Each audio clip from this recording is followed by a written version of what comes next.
హే అందరికీ నమస్కారం. నేను వచ్చేసి రీసెంట్‌గా కొన్ని ప్లాంట్స్ అయితే ఆర్డర్ చేశాను. ప్లాంట్స్ ఆర్డర్ చేయడం ఏంటో అనుకుంటున్నారా? యెస్.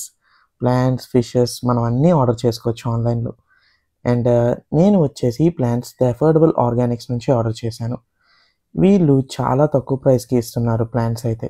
సో, ఎలా ఉంటాయి ఏంటి అన్నది నాకు తెలీదు. ఫస్ట్ టైమ్ ఆర్డర్ చేస్తున్నాను. ప్యాకేజింగ్ పరంగా అయితే చాలా బావుంది. ప్లాంట్స్ అయితే ఏ డ్యామేజ్ లేకుండా బాగా వచ్చాయి. సో, నేను ఆర్డర్ చేసిందొచ్చేసి పీస్ లిల్లీ ప్లాంట్స్ అనమాట. ఇది నేను అక్వేరియం పైన పెట్టడానికి యూజ్ చేద్దాం అనుకుంటున్నా. ఎందుకంటే పీస్ లిల్లీ వచ్చేసి బయోలాజికల్ ఫిల్టరేషన్‌కి యూజ్ అవుతుంది. నా మెయిన్ గోల్ ఏంటంటే మన అక్వేరియంస్‌ని సెల్ఫ్ సస్టైనింగ్ చేయడం. సో, ఇది ఒక్క ప్లాంట్ వచ్చేసి నాకు రూ. 80 పడింది. బట్ లోకల్‌లో అయితే మెచ్యూర్ ప్లాంట్స్ ఉంటాయి. అవి కొంచెం మనకు కాస్ట్ ఎక్కువుంటాయి. అరౌండ్ ఒక 500-600 పడుతుంది. ఇవైతే చిన్న సాప్లింగ్స్. సో, ఇవి అట్ ప్రెజెంట్ అయితే ఏం ఫిల్టరేషన్ చేయలేవు.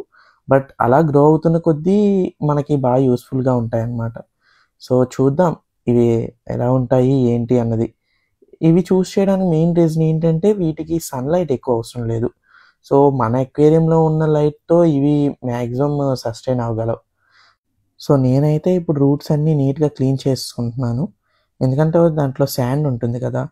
సో, అవన్నీ నీట్‌గా క్లీన్ చేసుకొని మనం శాండ్‌తో యాడ్ చేయకూడదు. అండ్ ఇదేంటంటే పీస్ లిల్లీ వచ్చేసి ఒక సెమీ ఆక్వాటిక్ ప్లాంట్. సో, నేను కంప్లీట్‌గా వాటర్‌లో పెట్టకూడదు. సో, ఇలా ఒక జీవైర్‌తో నేను ఇలా సెట్టింగ్ చేసుకొని ఓన్లీ దాని రూట్స్ ఒక్కటే ఉన్నట్టు పెట్టుకున్నా. ఎందుకంటే కంప్లీట్‌గా వాటర్‌లో పెడితే ఆ లీవ్స్ అనేవి చనిపోతాయన్నమాట. సో, ఇప్పుడొచ్చేసి నీట్‌గా సెట్ అయితే చేశాను.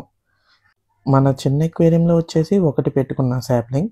అండ్ పెద్ద దానిలో వచ్చేసి అరౌండ్ 3 పెట్టుకున్నా అనమాట. సో, సరే అయితే మళ్ళీ నెక్స్ట్ వ్లాగ్‌లో కలుద్దాం. బాయ్.